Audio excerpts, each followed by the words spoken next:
The Man with No Ambition. This is a short story about a man who didn't want more, and was happier for it. Ava had everything money could buy. She owned 2 condos, traveled first class, and ran a thriving design firm in the city. At 38, she'd built her life with precision. Every step planned, every hour accounted for, except for one thing. Her family, her peers, and even her own restless thoughts reminded her constantly she was still single. Not that she lacked options. She had met CEOs, venture capitalists, and even a retired Olympian, but none had clicked. They were impressive on paper, but she didn't want just paper.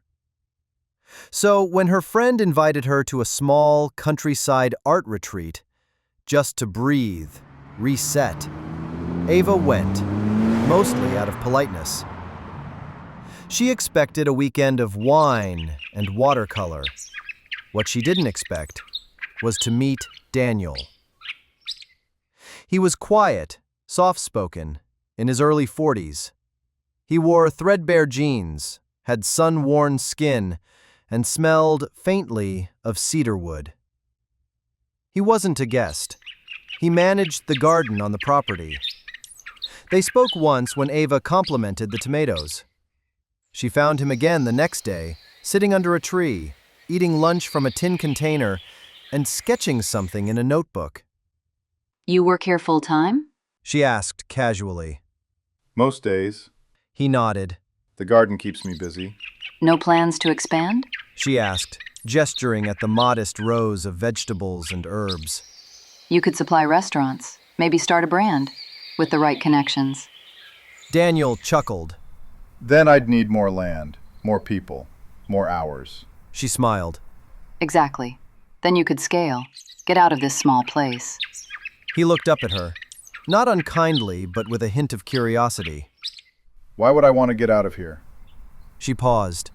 To grow, to succeed, to enjoy life. Daniel leaned back, letting the sunlight filter through the leaves above. I wake up with the sun, work with my hands, eat what I grow, and have time to sketch, read, and walk before dinner. What part of that isn't enjoying life? Ava opened her mouth, but no words came.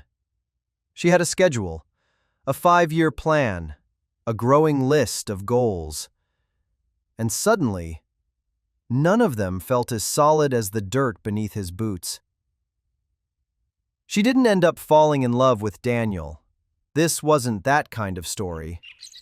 But that afternoon, she left the garden with something far rarer than a suitor. She left with a question. What if I already have enough and just forgot how to notice?